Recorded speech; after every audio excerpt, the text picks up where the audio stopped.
Croyez-vous qu'il y ait des gens dans notre société qui soient tout à fait libres et affranchis de toute dépendance? J'en connais pas personnellement. On est tous libres de l'être. Libres. Il s'agit de prendre des bons choix. Je pense que c'est pas possible, non. On est une espèce de bibite éponge, je pense, les êtres humains. Non, moi, je dirais que non. Non, il y a des gens qui sont libres, oui, qui sont libres penseurs, libres de toute attache, libres, oui. Et puis, veut pas, on capte ce qui vient de l'extérieur. Je pense que c'est impossible. Chacun a sa petite dépendance, hein? Non, chaque être humain peut-être est dépendant de quelque chose, mais cette chose-là, je ne sais pas, c'est suivant l'être humain.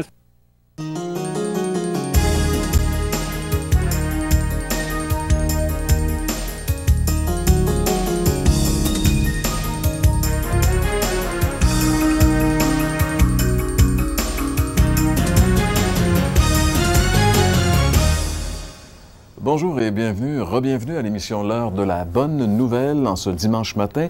Nous allons aujourd'hui, comme vous avez pu vous en rendre compte, vous parler de la liberté. Si tu connaissais le don de Dieu, c'est le thème général de notre série présente, et bien sûr, Dieu veut nous offrir la liberté, la vraie liberté, c'est-à-dire l'affranchissement total de tout esclavage. Et c'est ce que Dieu nous offre, et c'est Gaston qui va nous démontrer, Bible en main aujourd'hui, que c'est vraiment ce que Dieu nous propose, de nous détacher de tous nos liens, n'est-ce pas, Gaston? Et puis, à part de ça, bien, on peut vraiment dire qu'il y a seulement le Seigneur qui peut vraiment nous donner cette liberté, et puis il nous le démontre dans la parole. On peut vraiment connaître et jouir de vraie liberté, mais il n'y a pas de liberté à part ou sans la personne du Seigneur.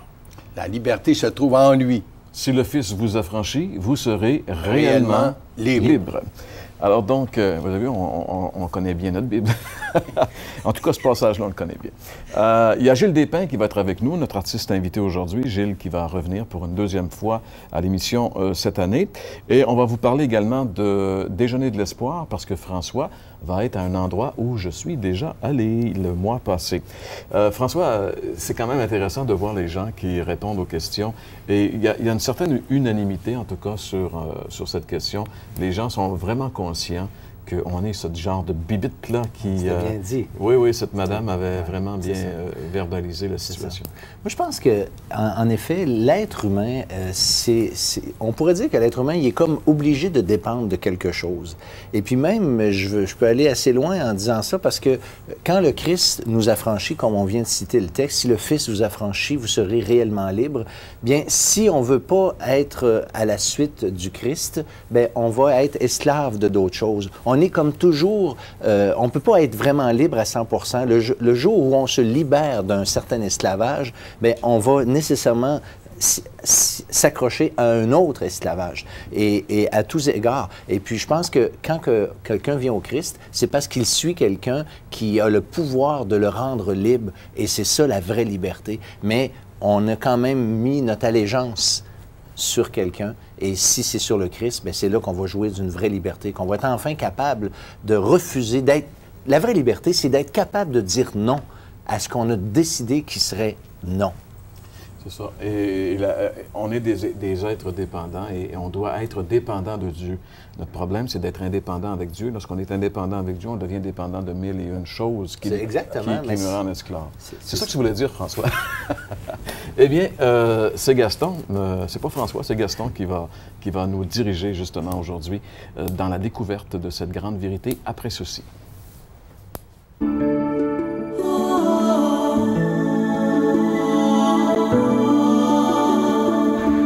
Sommes-nous réellement libres? La Bible dit que tous les hommes sont esclaves du péché. Jésus un jour a déclaré qu'on devient esclave de ce qui a triomphé de nous.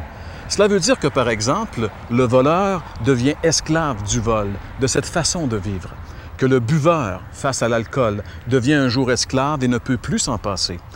Que le drogué fait la même chose avec la drogue. Que, par exemple, la personne qui s'adonne au jeu, le joueur, devient à un moment donné tellement esclave du jeu qu'il peut complètement détruire sa vie. Parce que la Bible dit que le péché est le pire des tyrans. Et même la personne qui se croit meilleure que les autres parce qu'elle mène à ses yeux une vie morale devient même esclave de son égoïsme. Et le comble dans tout cela, c'est que lorsqu'on veut s'en sortir par ses propres moyens, très souvent, on tombe dans un esclavage encore pire, soit l'esclavage d'un gourou, d'une fausse doctrine, d'une religion. Et à ce sujet, Jésus a déclaré ces paroles importantes qu'on pourrait lire ensemble. Ces paroles nous sont rapportées par l'Évangile de Jean, chapitre 8 et le verset 36. Jésus a dit, « Si donc, c'est le Fils qui vous donne la liberté, alors vous serez vraiment des hommes libres. » Si c'est le Fils qui vous donne la liberté, le Fils, c'est Jésus. Jésus a le pouvoir de couper tous les liens de l'esclavage qui retiennent les hommes et les détruisent. Il suffit de venir à lui dans la repentance et dans la foi et de croire que sur la croix, il a payé à notre place. La Bible dit que la puissance de la croix libère totalement et définitivement quiconque se confie en Jésus et en son œuvre à la croix. Êtes-vous libre? Aimeriez-vous le devenir? Jésus a dit, « Si le Fils vous affranchit, vous deviendrez vraiment des hommes libres. » Vous aimeriez approfondir les réflexions proposées dans cette émission? L'Heure de la Bonne Nouvelle vous offre gratuitement un exemplaire du Nouveau Testament, ainsi que le livre « Il l'a fait aussi pour vous » de Max Lucado. En plus, un calendrier de réflexion quotidienne. Pour recevoir le tout, écrivez-nous et faites-nous part de vos commentaires. L'Heure de la Bonne Nouvelle, casier postal 1054 Sherbrooke, J1H5L3. Ou par courriel hbn@abacom.com. Pour poursuivre votre réflexion, nous vous invitons à un déjeuner de l'espoir organisé à travers la province. Téléphonez au 1-866-335-3863, 1-866-DÉJEUNE pour connaître les détails concernant l'endroit, la date et l'heure pour votre région. Notez, ces déjeuners ont lieu dans des endroits publics et vous sont offerts gratuitement. Si tu connaissais le don de Dieu et celui qui te parle. Oui, la vie chrétienne, c'est vraiment de connaître intimement et personnellement la personne du Seigneur Jésus. Et comme déjà on l'a entendu, la véritable liberté se trouve dans la personne de Jésus. C'est Saint Jérôme qui avait dit autrefois, « L'ignorance des Écritures, c'est l'ignorance du Christ. » Alors, c'est tellement important de connaître intimement et personnellement la personne du Seigneur Jésus. C'est là où ça commence, la vie chrétienne. Hors de Jésus, on ne peut jamais connaître la liberté. Alors aujourd'hui, bien sûr, on va parler ensemble de liberté. Disons que l'homme fut créé pour jouir de liberté. L'homme aspire à la liberté. L'homme a été créé à l'image de Dieu. Il a été créé pour jouir de la véritable liberté. Mais dans notre pays, soi-disant libre parce que la plupart des gens vivent comme bon leur semble.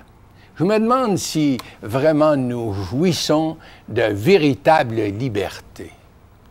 D'abord, disons qu'on ne peut parler de liberté sans parler d'esclavage.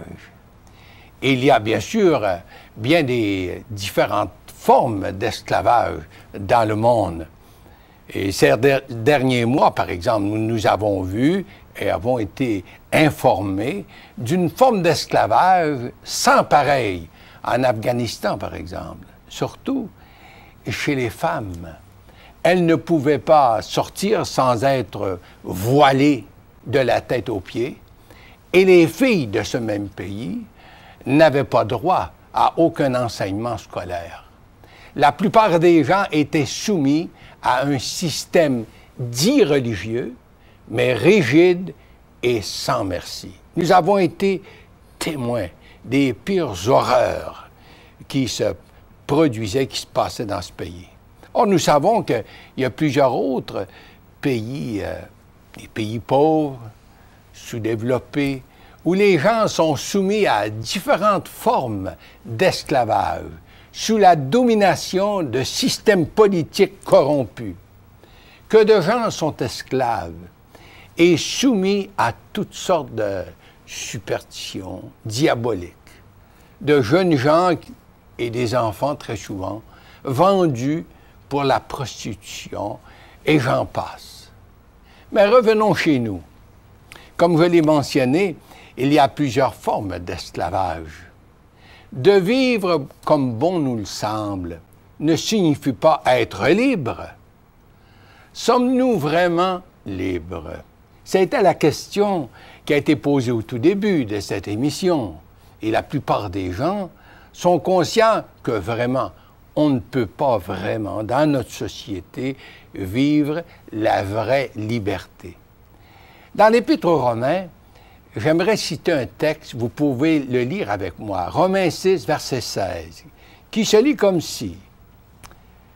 « Ne savez-vous pas qu'en vous livrant à quelqu'un comme esclave pour lui obéir, vous êtes esclave de celui à qui vous obéissez, soit du péché qui conduit à la mort, soit de l'obéissance qui conduit à la justice. » Les nouvelles nous rapportent fréquemment le cas de jeunes filles, surtout les jeunes filles, qui quittent en fugue leur foyer, espérant vivre une certaine liberté, à un mieux vivre, selon leurs idées, pour tomber plus souvent qu'autrement, victimes de bandes dans des bandes de prostitution. Nous croyons que ce sont des cas isolés, mais pourtant, hélas, ça se produit encore trop souvent au sein de notre société. Parlons maintenant d'une autre forme d'esclavage. Notre ami Jean-Pierre, au tout début, nous en a parlé. Cette forme d'esclavage, connue cette fois comme la drogue. On nous dit que nombreux sont ceux qui consomment les drogues. Et puis ça augmente de plus en plus. Et c'est surtout chez les adolescents où ça commence. Et puis où tout ça se passe. À un point tel que plusieurs parents en sont même très inquiets. Et c'est souvent dans les cours de nos écoles que ça débute, que ça commence et que ça se passe. Ce n'est pas à dire ou à blâmer le personnel de nos écoles, pas du tout. Mais en fait, c'est un problème au sein de notre société. Et pourtant, si je cite justement ces exemples, c'est pour justement comprendre qu'au sein de notre société, il y a tellement de gens qui sont esclaves, qui sont poignés en quelque sorte dans un esclavage. Et puis, je pourrais vous parler aussi de cette forme d'esclavage telle que le fumage. La plupart des gens, comme vous et moi, nous savons que c'est nocif. Enfin, on voit la publicité un peu partout. Et puis, c'est pas nécessairement évangélique quand même, mais sur le plan médical. C'est nocif pour la santé et qu'au bout de ligne, en bout de ligne, ça tue.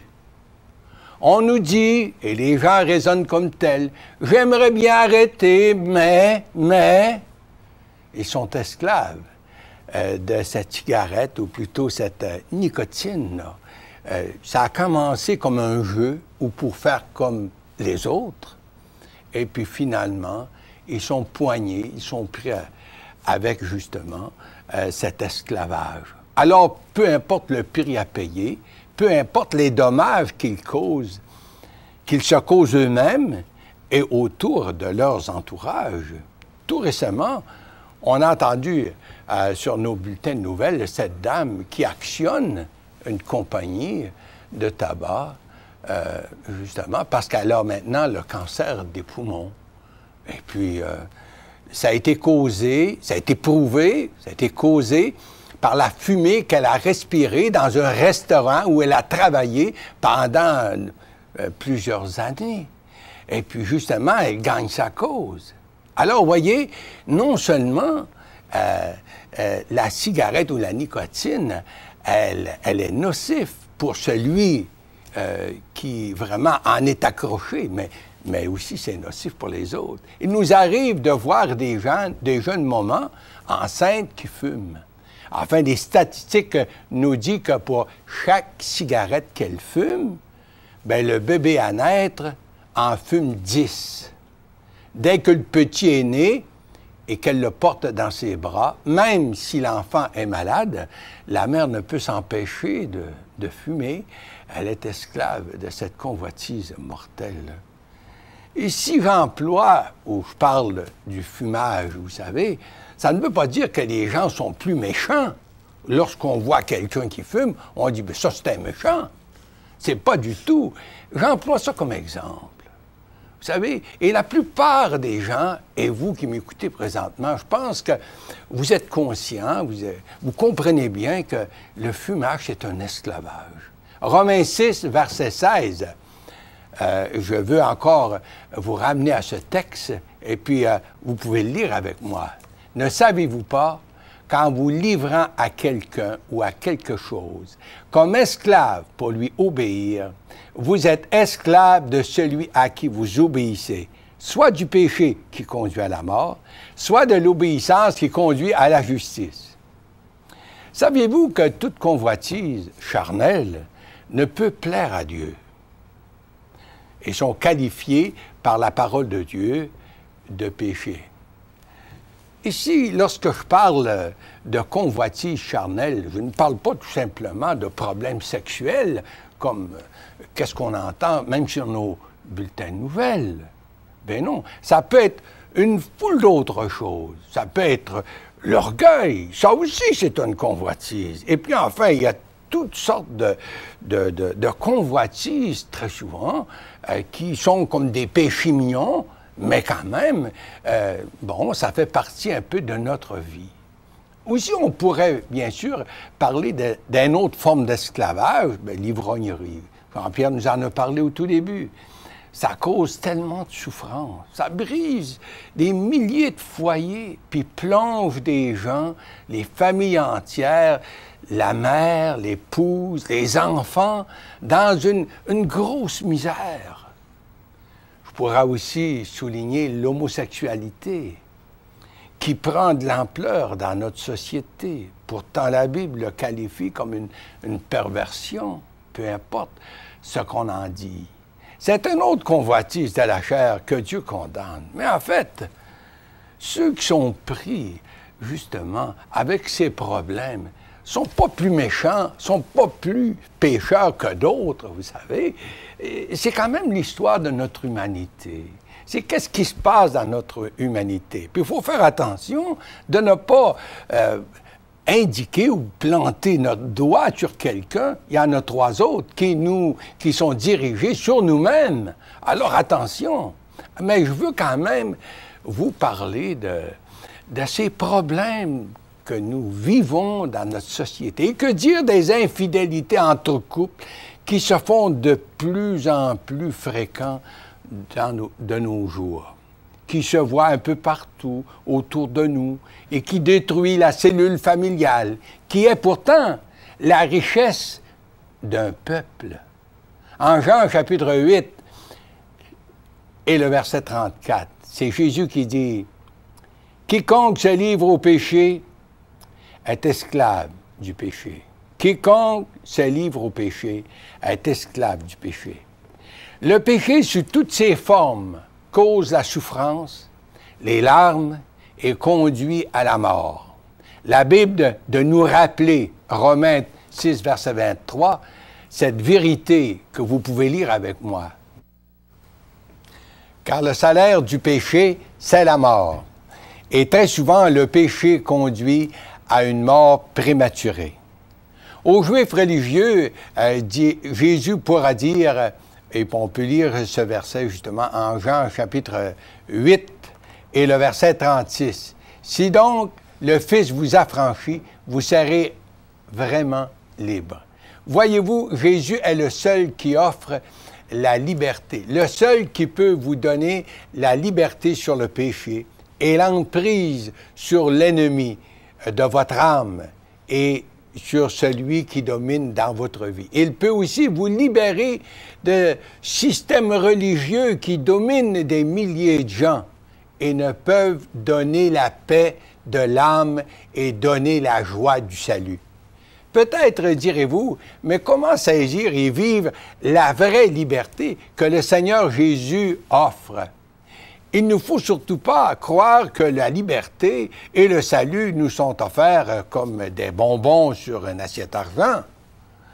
Jésus avait dit aussi en Jean chapitre 8 et le verset 31, et vous pouvez lire ce verset avec moi, « Si vous demeurez dans ma parole, vous êtes vraiment mes disciples, vous connaîtrez la vérité et la vérité vous affranchira. » Jésus, le Fils de Dieu, n'est pas venu pour nous soumettre à une religion. Il est venu pour nous sauver et nous libérer de l'emprise de l'ennemi, de Satan qui justement domine dans le monde. Et pour nous libérer, bien sûr, du pouvoir du péché que nous avons en nous. Et aussi nous libérer de la domination des hommes. Mais comment y parvenir? Premièrement, c'est en acceptant son pardon et en lui confiant notre vie, parce que sans lui, on ne peut rien faire. Et deuxièmement, bien sûr, c'est aussi en nous soumettant à sa parole qui est la vérité. Et je reviens avec ce texte, cette parole de Jésus, en Jean chapitre 8 et le verset 31. « Si vous demeurez dans ma parole, vous êtes vraiment mes disciples. Vous connaîtrez la vérité et la vérité vous affranchira. » Voyez-vous, l'obéissance à sa parole, l'obéissance à la parole de Dieu libère du péché et de la domination des hommes. La vie chrétienne, la vraie, c'est lorsqu'on vient à Jésus et qu'on se confie à lui par la foi. La vie chrétienne, c'est vraiment un engagement qu'on prend avec Jésus. On l'accepte comme sauveur et Seigneur. Puis là, on s'engage dans une vie d'obéissance absolue à sa parole. Dans l'Épître aux Galates, chapitre 5 et le verset 1, et vous pouvez lire ce texte aussi avec moi, c'est pour la liberté que Christ nous a affranchis. N'est-ce pas rassurant, cher ami? Seriez-vous prête à vous confier à Jésus aujourd'hui? Seriez-vous prête à vous engager à vivre dans l'obéissance de sa parole à partir d'aujourd'hui? Vous pourriez commencer à cheminer avec lui aujourd'hui par la foi. C'est Jésus qui vous attend. Il nous dit, et c'est justement son invitation, ce verset se trouve dans la parole, « Venez à moi, vous tous qui êtes chargés et fatigués, puis moi je vous donnerai du repos. Prenez mon joug sur vous et recevez mes instructions. » C'est ce que veut dire, hein? La vérité, la parole de Dieu va vous affranchir. L'obéissance à la parole de Dieu, dans une marche, dans un cheminement avec Jésus, c'est ce qui nous libère justement de tout ce qui peut m'accabler et justement faire de moi un esclave. Cher ami, pourquoi pas vous tourner vers le Seigneur, puis répondre à son appel dans cette simple prière. Vous pourriez vous joindre à moi justement dans ce mot de prière. Prions ensemble le Seigneur. Seigneur, trop longtemps j'ai ignoré ta parole et j'ai vécu esclave de mes convoitises, de mes péchés.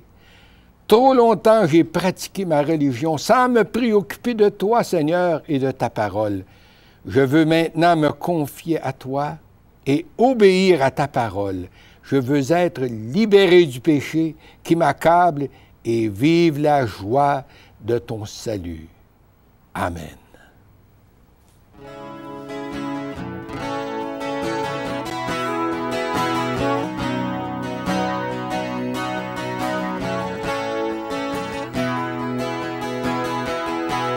Depuis le matin, il avait beaucoup voyagé dans tout le pays comme un étranger.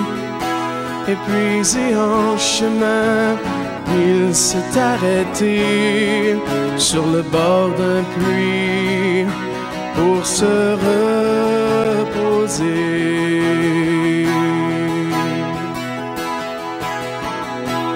D'un village voisin, une femme vint pour puiser l'eau de ce puits que des hommes ont creusé. Connaissant ses besoins, Jésus lui a parlé des paroles de vie et de vérité. Si tu connaissais le don de Dieu pour toi, si tu savais vraiment qui est celui qui se présente à toi, ne veux-tu pas de moi? Il n'y avait rien qu'elle aurait pu cacher, les secrets aussi, tout est dévoilé. Mais l'heure vient, elle est déjà arrivée pour une nouvelle vie qui pourrait commencer. Si tu connaissais le don de Dieu pour toi, si tu savais vraiment qui est celui qui se présente à toi, si tu connaissais le don de Dieu pour toi, si tu savais vraiment qui est celui qui se présente à toi, si tu connaissais le don de Dieu pour toi, si tu savais vraiment qui est celui qui se présente à toi, ne veux-tu pas de lui?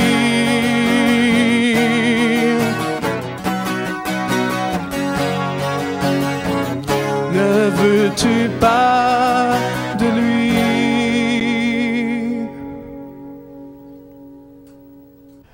Merci beaucoup, Gilles, pour ce chant « Si tu connaissais le don de Dieu ». C'est presque déjà le temps de se dire bonjour, mais juste auparavant, on va parler des Déjeuners de l'Espoir. François, tu es dans la région de Drummondville. C'est ça, je vais donner mon témoignage, Jean-Pierre, le 8 mars prochain à 9 h à la cabane à sucre chez Tipper, au 4335 route Caya, Saint-Nicéphore. Je serai là à 9 h, puis on invite les gens à se joindre à nous. Je vais donner mon témoignage. Merci bien, les gens de la région de Drummondville, allez rencontrer François. Puis nous, on se retrouve la semaine prochaine pour une autre émission de l'heure de la bonne nouvelle. D'ici là, passez une excellente semaine et à la semaine prochaine.